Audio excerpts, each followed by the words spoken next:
सुप्रभात, नमस्कार, स्वागत है आप सभी का। आप देख रहे हैं सुबह 9 बजे। मैं हूं प्रीति सिंह। अगले आधे घंटे में आपके पास होंगी तमाम अहम खबरें। आइए शुरुआत करते हैं मुख्य समाचारों के साथ। टैक्सेशन कानून संशोधन विधेयक लोकसभा की कार्यसूची में शामिल। कॉर्पोरेट टैक्स में कटौती को लेकर 20 सितंबर को जारी अध्यादेश की लेगा जगह। दिल्ली के अवैध कॉलोनियों के निवासियों को मालिकाना हक देने वाला बिल लोकसभा से पारित। चिट फंड संशोधन विधेयक को संसद की मंजूरी।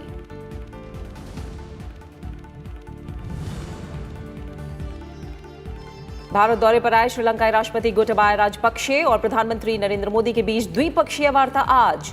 दोनों देशों के बीच संबंधों को और मजबूत करने पर होगा जोर। पदभार संभालने के बाद गोटाबाया राजपक्षे की पहली विदेश यात्रा।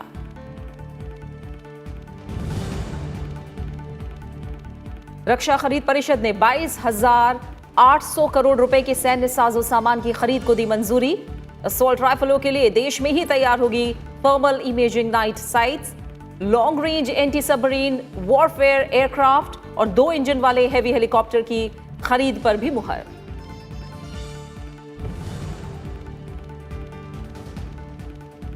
सूचना के प्रसार में मीडिया को निष्पक्षता और सटीकता बनाए रखने की जरूरत। भारतीय महिला प्रेस कोड के रजत जयंती समारोह में उपराष्ट्रपति एम वेंकैया नायडू का संबोधन।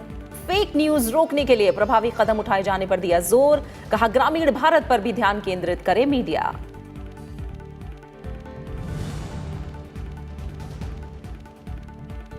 और अमेरिका ने तालिबान के साथ वार्ता फिर से की बहाल। थैंक्सगिविंग डे पर अचानक अफगानिस्तान पहुंचे राष्ट्रपति डोनाल्ड ट्रंप ने की पुष्टि। अमेरिकी सैनिकों के साथ बिताया वक्त। अफगानिस्तान के राष्ट्रपति से भी की मुलाकात।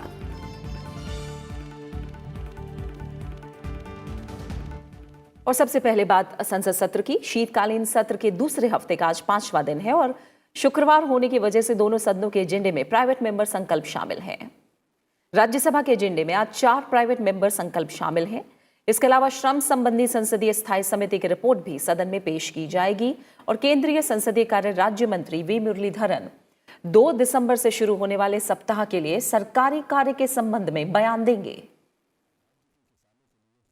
वहीं लोकसभा के एजेंडे में भी आज 4 प्राइवेट मेंबर के संकल्प शामिल हैं। वहीं सदन के एजेंडे में टैक्सेशन कानून संशोधन विधेयक विचार और पारित किए जाने के लिए शामिल है। इसके अलावा श्रम संबंधी संसदीय स्थायी समिति की रिपोर्ट भी सदन में पेश की जाएगी और केंद्रीय संसदीय कार्य राज्य मंत्री अर्जुन राम मेघवाल 2 दिसंबर से शुरू होने वाले सप्ताह के लिए सरकारी कार्य के संबंध में बयान देंगे।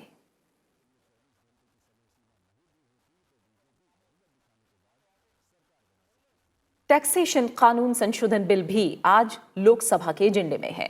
वित्त मंत्री निर्मला सीतारमण कराधान विधि संशोधन विधेयक 2019 पर विचार और पारित करने का प्रस्ताव करेंगी।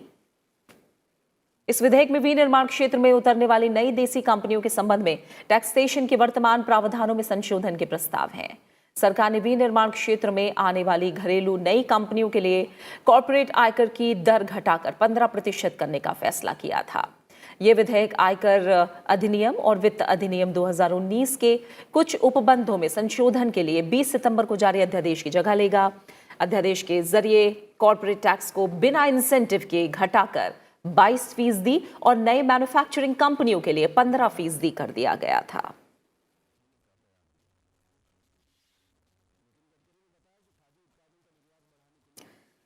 और आइए फिलहाल हम सीधा रुख करेंगे संसद भवन परिसर में मौजूद हमारे संवाददाता कृति मिश्रा का। कृति, आज देखें तो टैक्सेशन कानून संशोधन विधेयक लोकसभा की कार्यसूची में है और ये अध्यादेश की जगह लेगा। साथ ही जो दिल्ली के अवैध कॉलोनियों के निवासियों को मालिकाना हक देने वाला बिल है वो लोकसभा से पारित हो गया, ये भी हमने देखा है। विधायी कामकाज को लेकर आज बताइए दोनों सदन के एजेंडे में क्या खास रहने वाला है? जी हाँ प्रीति, देखिए आज शुक्रवार है और आज शुक्रवार का दिन प्राइवेट मेंबर बिजनेस जो है उसके लिए अलॉट किया जाता है। तो अगर हम राज्यसभा की बात करें तो कई प्राइवेट मेंबर रेजोल्यूशन आ रहे हैं। उसमें राकेश सिन्हा एक प्राइवेट मेंबर रेजोल्यूशन ला रहे हैं कि जो टर्मिनेट कर दिए जाते हैं एम्प्लॉयज़ उनको कैसे कॉम्पनसेशन दिया जाए, और साथ ही हरनाथ सिंह यादव एक रेजोल्यूशन ला रहे हैं कि जो भारत की बढ़ती जनसंख्या है उसको कैसे कंट्रोल किया जाए, रेगुलेट किया जाए। वहीं अगर हम लोकसभा की बात करें तो वहाँ पे भी कई सारे प्राइवेट मेंबर रेजोल्यूशन है, लेकिन साथ ही गवर्नमेंट एजेंडा भी है जो टैक्सेशन लॉज अमेंडमेंट बिल है। देखिए सरकार लगातार मेक इन इंडिया इनिशिएटिव को आगे बढ़ाने के लिए और जो ट्रेड वॉर है चाइना और यूएस के बीच में उसमें किस तरह से भारत के लिए अपॉर्चुनिटी ढूंढने के लिए ताकि यहाँ पर निवेश हो सके, इनकम बढ़े, साथ ही एम्प्लॉयमेंट जनरेशन हो, इसको मद्देनजर रखते हुए पहले अध्यादेश लाई थी सरकार कॉर्पोरेट टैक्स रिडक्शन के लिए, जिसमें जो कंपनियां हैं जो बिना इंसेंटिव्स की हैं उनके लिए कॉर्पोरेट टैक्स 22% कर दिया गया था, और जो नई मैन्युफैक्चरिंग यूनिट्स हैं उनके लिए 15% कर दिया गया था। तो तमाम चीज़ें, तमाम ऐसे अनाउंसमेंट हैं जो सरकार ने किए हैं जो अर्थव्यवस्था है उसको और रफ्तार देने के लिए। तो आज ये बेहद अहम बिल आएगा लोकसभा में। बिल्कुल, लोकसभा में विधायी कामकाज के हिसाब से आज काफ़ी अहम दिन, और जैसा आज शुक्रवार का दिन जो नियत है प्राइवेट मेंबर बिल के लिए, तो इस लिहाज से भी देखना होगा किस तरह से आज एजेंडा आगे बढ़ता है। फिलहाल आपका बहुत बहुत शुक्रिया कृति, हमारे साथ जुड़ने के लिए और इस तमाम जानकारी को हम तक पहुंचाने के लिए आपका। चिटफंड संशोधन विधेयक 2019 कल राज्यसभा से पारित हो गया है। विधेयक पर चर्चा का जवाब देते हुए वित्त राज्य मंत्री अनुराग ठाकुर ने कहा कि विधेयक में पारदर्शिता, ग्राहक की सुरक्षा के लिए कई प्रावधान किए गए हैं। नए बिल में चिटफंड कंपनियों को पारदर्शी बनाया जाएगा और गरीबों के हितों का संरक्षण हो पाएगा। विधेयक में चिटफंड की मौद्रिक सीमा को 3 गुना बढ़ाने और फोरमैन के कमीशन को 7% करने का प्रावधान किया गया है।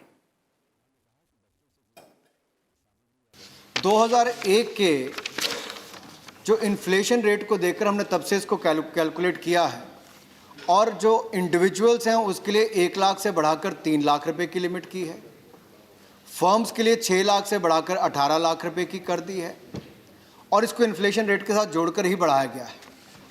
माननीय दिग्विजय जी ने कहा कि 5% से बढ़कर आपने 7% कमीशन कर दी है फोरमैन की। ये इसलिए ज़रूरी हो गया था कि 1982 के समय से लिमिट तय थी। There are various provision sir related to offences and penalties in the act, and these are provided under section 76 to 82 of the act, और बड़ा विस्तार में इसकी जानकारी दी गई है।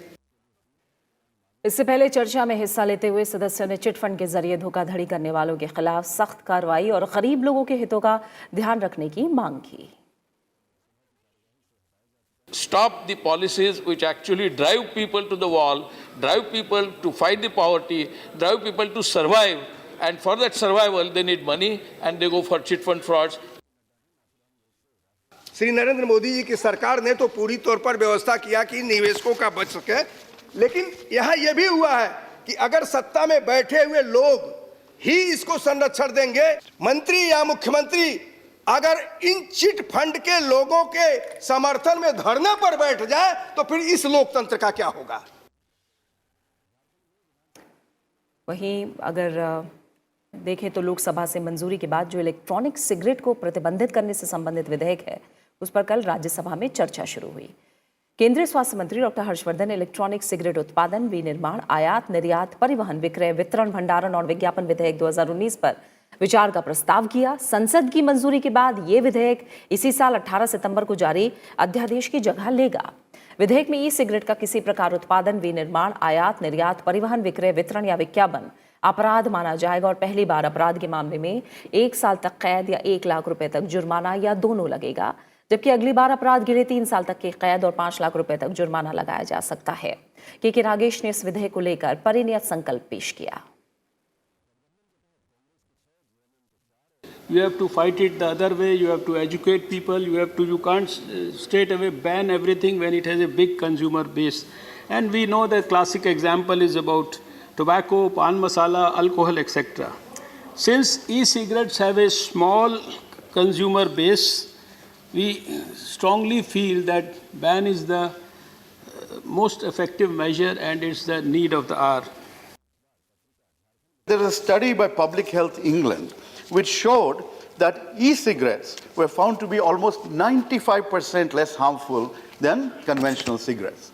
How is this? Because essentially when you smoke a cigarette, you're also inhaling smoke, burnt products including burnt paper, there is tar, there is carbon monoxide, there are various other contaminants that you inhale and which can cause the damage over a particular point in time. Personally, I'm not against banning the e-cigarette, but at the same time, why the government is bringing the ordinance, the bills through the ordinance route? Let the House discuss the pros and cons of the bills. So that is my submission, sir. Delhi की अवैध कॉलोनियों के निवासियों को मालिकाना हक देने वाला बिल कल लोकसभा में पारित हो गया। विधेयक में इन अनाधिकृत कॉलोनियों में रहने वाले लोगों की सामाजिक और आर्थिक स्थिति को ध्यान में रखते हुए उन्हें पावर ऑफ अटॉर्नी, विक्रय करार, वसीयत, कब्जा पत्र और अन्य ऐसे दस्तावेजों के आधार पर मालिकाना हक देने की बात कही गई है जो ऐसी संपत्तियों के लिए खरीद का प्रमाण है। इसके साथ ही ऐसी कॉलोनियों के विकास, वहां मौजूद बुनियादी ढांचा और जन सुविधाओं को बेहतर बनाने का प्रावधान भी विधेयक में किया गया है। इस विधेयक के कानून का रूप लेने के बाद दिल्ली की 1731 अनाधिकृत कॉलोनियों में रहने वाले 40 लाख से ज्यादा लोग लाभान्वित होंगे। जिन लोगों को ये राइट्स मिलने वाले हैं और इन मलकाना हक मिलने के बाद जो वहां पे वो लोन ले पाएंगे, वो प्रॉपर्टी को डेवलप कर पाएंगे, जो प्रॉपर्टी का रेट होगा, मैंने आज तक नहीं, and I want to tell the honourable member, I have not heard from a single resident in these so-called unauthorized colonies to tell me that they want it free. Nobody has come to me because the rates are so reasonable. And there is a regulation, there is a notification where these things have been put up on the DDA's website. DDA's website. Please have a look at it. But I'm open to discussion. But no one is suggesting it there that we should do it. Rajya Sabha सभापति M Venkaiah Naidu ने सांसद विजय गोयल को शहरी विकास संबंधी संसदीय स्थायी समिति का सदस्य नियुक्त किया है। ये नियुक्ति 27 नवंबर से प्रभावी हुई है। इससे पहले विजय गोयल ने ऊर्जा और उद्योग संबंधी समिति से 21 नवंबर को त्यागपत्र दे दिया था।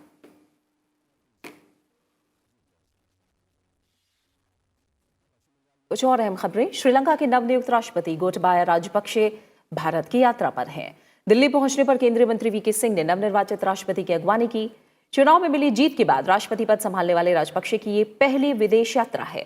राष्ट्रपति गोटबाया राजपक्षे का आज राष्ट्रपति भवन में सलामी गार्ड के साथ औपचारिक स्वागत किया जाएगा। उन्होंने अपनी इस यात्रा के जरिए दोनों देशों के बीच द्विपक्षीय संबंधों को प्रगाढ़ करने के इरादे जाहिर किए हैं। राजपक्षे दोनों देशों के बीच बढ़ते संबंधों को और अधिक प्रगाढ़ करने के तौर तरीके तलाशने के लिए प्रधानमंत्री नरेंद्र मोदी के साथ विस्तृत बातचीत करेंगे। दोनों नेताओं के बीच बातचीत के दौरान श्रीलंका में तमिल समुदाय की आकांक्षाओं को पूरा करना, हिंद महासागर क्षेत्र में स्थिति और कारोबार और निवेश संबंधों को मजबूत करने के लिए कदम उठाए जाने जैसे कई मुद्दों पर चर्चा होने की संभावना है। प्रधानमंत्री नरेंद्र मोदी के न्योते पर भारत आ रहे राष्ट्रपति राजपक्षे का राष्ट्रपति रामनाथ कोविंद से भी मुलाकात का कार्यक्रम है। इसके अलावा वो कई दूसरे कार्यक्रमों में भी शरीक होंगे। I think he has given an interview last week, and he has clearly demonstrated that he is willing to engage with New Delhi and to put some of the misconceptions behind from what happened during the previous regime. I think he wants to take this relationship forward and to make sure that it's developed, especially in terms of developing our economic relationship as well as always trying to understand India's security concerns in the region. I think the issues, one is that we should have a common understanding of regional and global security environment, but we should also address our bilateral issues. For instance, there is an opportunity in enhancing our trade cooperation. There is also the question of what is the role of China and the BRI, which has always caused certain misgivings and so on. So I think some of these issues, if they are discussed, then it will clarify many of doubts and hesitations that may have been there. इस समय हमारे विदेश मामलों के संपादक अखिलेश सुमन हमारे साथ जुड़े हैं। फिलहाल उनका हम रुख करेंगे। अखिलेश, श्रीलंका राष्ट्रपति गोटबाया राजपक्षे और प्रधानमंत्री नरेंद्र मोदी के बीच आज द्विपक्षीय वार्ता होनी है। किस तरह का कार्यक्रम रहेगा और क्योंकि गोटबाया राजपक्षे पदभार संभालने के बाद अपनी पहली विदेश यात्रा में भारत का रुख कर रहे हैं, इसके मायने क्या है? देखिए, जब राष्ट्रपति गोटाबाया राजपक्षे चुने गए उसके बाद प्रधानमंत्री नरेंद्र मोदी ने फोन करके उनके बधाई दी और उसके बाद विदेश मंत्री एस जयशंकर भी खुद वहां गए।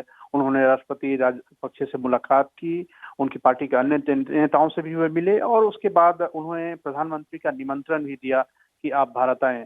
तो एक तरीके से कहें कि एक भारत की तरफ से एक गुडविल जेस्चर था। नए राष्ट्रपति वो चुने गए हैं और भारत के विदेश मंत्री पहली बार नए राष्ट्रपति चुनने के बाद वहां गए थे। तो एक तरीके से कहें कि भारत ने अपनी तरफ से जो नेबरहुड फर्स्ट पॉलिसी है उसकी तरफ एक हाथ बढ़ाया है। और जैसा कि आप जानती हैं कि राजपक्षे परिवार का जो पूरा तरीका था, कामकाज का तरीका था, उसमें निश्चित तौर पे भारत और श्रीलंका के बीच में थोड़ी दूरी बढ़ी थी और चीन के नजदीक गया था श्रीलंका, और उसके चलते इस इलाके में पूरी तरह से तनाव की स्थिति बनी थी।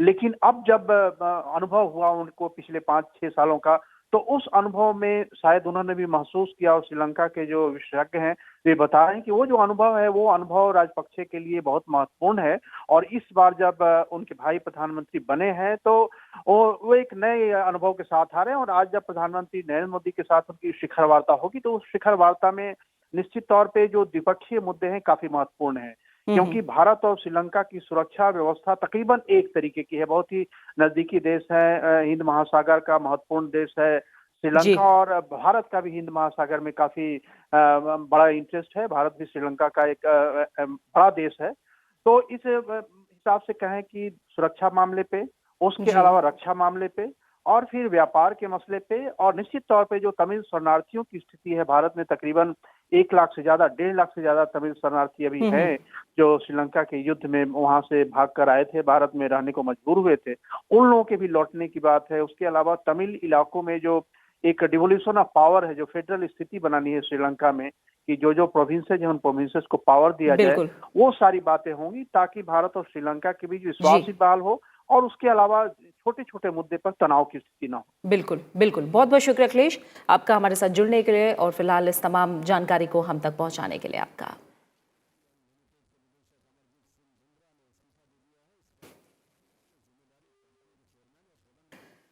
रक्षा मंत्री राजनाथ सिंह की अध्यक्षता में रक्षा खरीद परिषद की बैठक में तीनों सेनाओं के लिए 22,800 करोड़ रुपए मूल्य के सैन्य साजो सामान खरीद को मंजूरी दी गई। खरीद परिषद ने मेक इन इंडिया पहल को बढ़ावा देने के मकसद से देश में ही असॉल्ट राइफलों के लिए थर्मल इमेजिंग नाइट साइट्स के डिजाइन, विकास और विनिर्माण को भी मंजूरी दी।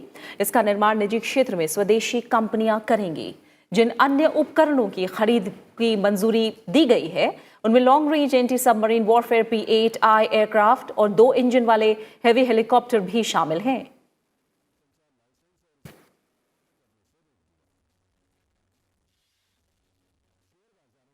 भारतीय सेना के इन्फेंट्री कमांडर्स कॉन्फ्रेंस के दौरान मध्य प्रदेश के महू में spike anti tank guided missile का सफल परीक्षण किया गया।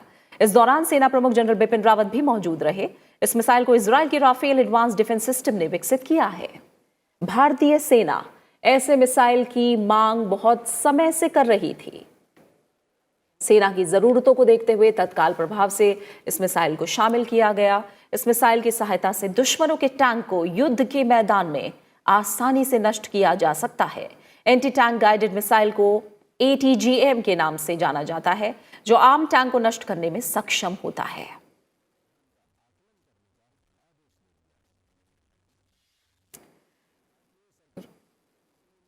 रुख कुछ और हम खबरों का। मुख्यमंत्री पद की शपथ लेने के कुछ घंटे बाद ही कल उद्धव ठाकरे ने अपनी कैबिनेट की पहली बैठक की। बैठक में सबसे पहला और बड़ा ऐलान छत्रपति शिवाजी महाराज को लेकर किया गया। बैठक में फैसला किया गया कि शिवाजी की राजधानी रायगढ़ किले के पुनरुद्धार में तेजी लाई जाएगी। मुख्यमंत्री ने कहा कि इस प्रोजेक्ट के लिए 20 करोड़ रुपए का बजट भी पास किया गया है। उन्होंने राज्य के मुख्य सचिव से किसानों की बेहतरी के लिए अब तक उठाए गए कदमों की भी जानकारी मांगी। बैठक में मुख्यमंत्री के साथ शपथ लेने वाले 6 मंत्रियों के साथ एनसीपी नेता अजीत पवार और आदित्य ठाकरे भी मौजूद थे।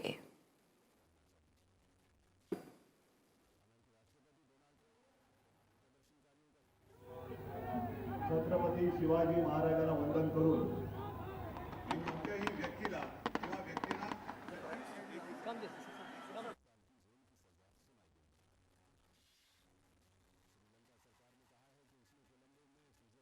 इससे पहले मुंबई के ऐतिहासिक शिवाजी पार्क में उद्धव ठाकरे ने मुख्यमंत्री पद की शपथ ली।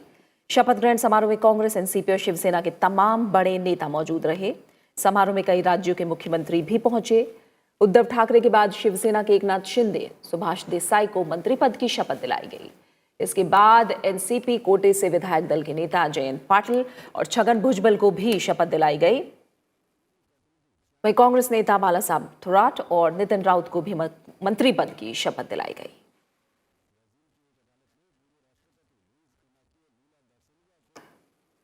खबर झारखंड से, जहां विधानसभा चुनाव के पहले चरण के लिए कल शाम चुनाव प्रचार थम गया। इस चरण में 13 सीटों के लिए कुल 37,83,055 मतदाता अपने मताधिकार का इस्तेमाल 30 नवंबर को करेंगे। पहले चरण में 30 नवंबर को सुबह 7 बजे से ही वोटिंग शुरू हो जाएगी और इस चरण की सभी 13 सीटें नक्सल प्रभावित इलाकों में होने के कारण वहां मतदान दोपहर 3 बजे तक ही होगा। नक्सल प्रभावित क्षेत्रों में स्थित प्रथम चरण की 13 सीटों के लिए कुल 189 उम्मीदवार चुनाव मैदान में हैं। इस चरण के लिए कुल 3,906 मतदान केंद्र बनाए गए हैं। कुल 989 मतदान केंद्रों से वेबकास्टिंग भी की जाएगी और मतदान कर्मियों को ईवीएम और दूसरी सामग्री के 7 मतदान केंद्रों के लिए रवाना भी कर दिया गया है। पहले चरण में जहां बीजेपी 13 में से 12 सीटों पर चुनाव लड़ रही है, वहीं हुसैनाबाद की सीट पर उसने निर्दलीय विनोद सिंह को समर्थन भी दिया है। जबकि महागठबंधन में जेएमएम 4, कांग्रेस 6 और राष्ट्रीय जनता दल 3 सीटों पर मुकाबले में है। इस चरण में पूर्व केंद्रीय मंत्री रामेश्वर उरांव, मौजूदा मंत्री रामचंद्र चंद्रवंशी, 9 पूर्व मंत्री, 10 मौजूदा विधायक, 1 पार्टी प्रदेश अध्यक्ष की प्रतिष्ठा भी दांव पर है। इस चरण के लिए बीजेपी की ओर से प्रधानमंत्री नरेंद्र मोदी ने 2 रैलियों को भी संबोधित किया, तो वहीं पार्टी के राष्ट्रीय अध्यक्ष और केंद्रीय गृह मंत्री अमित शाह ने 2 दिनों के दौरे में 4 रैलियां भी की। इस बार 125 ऐसे बूथ हैं जिसमें कि हेली ड्रॉपिंग का है। आज अभी सुबह 7 बजे से सारी व्यवस्था कर दी गई है। 3 चॉपर के माध्यम से हम लोग आज दोपहर 3 बजे तक ये पूरी प्रक्रिया कर लेंगे। सेंट्रल फोर्सेस में हमें 60 कंपनियां हमारे पास सीएपीएफ की हैं। 850 लोग जो हमारे पास हैं वो अलग अलग डीएपी के हैं, चाहे अपने ज़िला का बल हो चाहे दूसरी जगह से आए हुए बल हों। हमारे पास 12 कंपनी जो है वो इको की है, तो इस तरह से हमारे पास सफिशिएंट नंबर्स में सीएपीएफ के, डिस्ट्रिक्ट आर्म्ड पुलिस और इको की फोर्सेस हैं यहाँ पे। जैसा मैंने बताया कि उनको हर स्ट्रेटेजिक लोकेशन पे, हर जो वैसे लोकेशन जहाँ पर 1% भी चांस है, हम लोगों ने उनको पोस्ट कर दिया है। उपराष्ट्रपति एम वेंकैया नायडू ने लैंगिक भेदभाव को तुरंत समाप्त करने की आवश्यकता बताई है। दिल्ली में इंडियन विमेन प्रेस कॉर्प्स की रजत जयंती समारोह को संबोधित करते हुए उन्होंने ये बात कही। उन्होंने महिलाओं की सुरक्षा और गरिमा से जुड़े मुद्दों के समाधान के लिए मीडिया और सरकार से व्यवस्थित और संरचनात्मक दृष्टिकोण अपनाने की सलाह दी।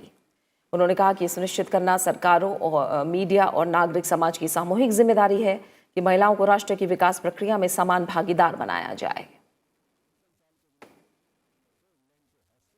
In various professions and also in workplaces and others and all. So what is required is change of the mindset. Laws are important, new bills are important, but bill alone will not solve the problems. We have enough experience in this. What is required is not a new bill. What is required is a political will, administrative skill, and then go for the kill of the social evil. That is what is required.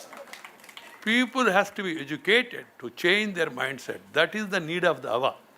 In every sphere of activity, this change of mindset of social discrimination, gender discrimination should be curbed, and then that is possible not by mere legislation, by social persuasion and education also.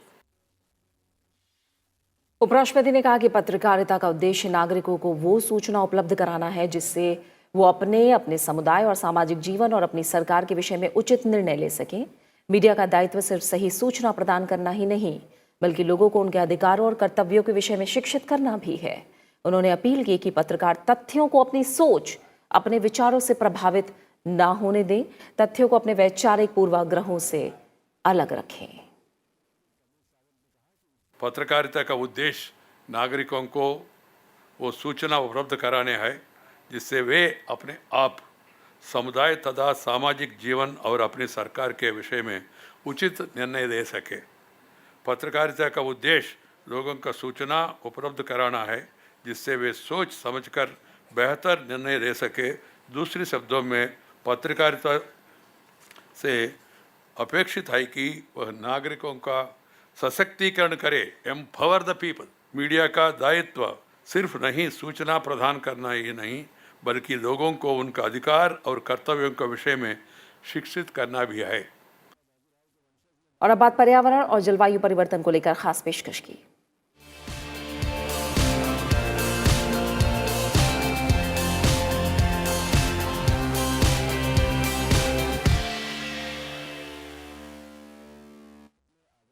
जलवायु परिवर्तन से पूरी दुनिया खतरनाक स्तर पर पहुंच गई है। वैज्ञानिकों के मुताबिक मौजूदा हालात सभ्यता के लिए बहुत बड़ा खतरा बनता जा रहा है। ग्रीन हाउस गैसों में लगातार वृद्धि की वजह से वैश्विक तापमान में लगातार बढ़ोतरी होती जा रही है। बर्फ तेजी से पिघल रही है और समुद्र का स्तर लगातार बढ़ रहा है। वैज्ञानिकों का कहना है कि इस मामले में तुरंत एक्शन लेने की जरूरत है, नहीं तो पूरी सभ्यता का विनाश हो सकता है। संयुक्त राष्ट्र ने भी मौजूदा हालात को लेकर चेतावनी दी है।